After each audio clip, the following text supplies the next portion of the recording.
കപ്പ കൃഷി വന്ന് അതിൻ്റെ പിന്നാലെ പിന്നെ തിരുവനന്തപുരം ഭാഗത്തു നിന്നുള്ള കുടിയേറ്റം മലബാറിൽ, പ്രത്യേകിച്ച് ഞങ്ങളുടെ ഭാഗത്ത് നിലമ്പൂർ, കാളികാവ്, കരുവാരകുണ്ട്, പൂക്കോട്ടുപാടം, എടക്കര, ചുങ്കത്തറ ഒന്നായിട്ട് ഇങ്ങോട്ട് വരികയാണ്. അതേതാണ്ട് ഒരു 954, 53, 54 കാലത്താണ് ഇവരെ വരവ്. വലിയ തോതിൽ വന്ന് അവരാണ് റബ്ബർ പ്ലാന്റ് ചെയ്യാനും നമ്മുടെ നാട്ടിൽ ആളുകളെ പഠിപ്പിച്ചത്. അവർ വന്ന് സ്ഥലം വാങ്ങി റബ്ബർ പ്ലാന്റേഷൻ നടത്തി. അതൊക്കെ 1 ഏക്കർ സ്ഥലം കിട്ടാൻ 50 ഉറുപ്പ്യ കൊടുത്താൽ മതി. അന്ന് 10 ഏക്കർ വാങ്ങിയാൽ 50 ഉറുപ്പ്യ, 500 ഉറുപ്പ്യ കൊടുത്താൽ 10 ഏക്കറായി. അതിൽ മരം മുറിച്ച് വിറ്റാൽ തന്നെ അവനാ പൈസ ഉണ്ടാക്കും. എന്നിട്ട് അതിൽ റബ്ബറും വെക്കും. കുറേ കഴിഞ്ഞപ്പോഴാണ് മലബാറുകാർക്ക് ബോധം വന്നത് നമുക്കും വേണമെന്ന്. ഇപ്പം എല്ലാവർക്കും റബ്ബർ തന്നെയാണ്.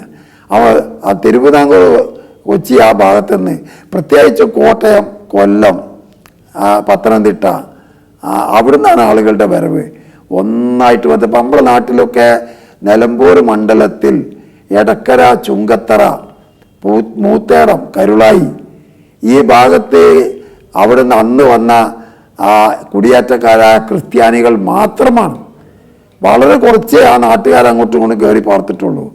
അതൊക്കെ ഒരു കോട്ടയം തോന്നും. എടക്കരയും ചുങ്കത്തറയൊക്കെ പോയി നോക്കിയാൽ അവരുടെ ഭാഷയും സംസാരവും സമ്പ്രദായവും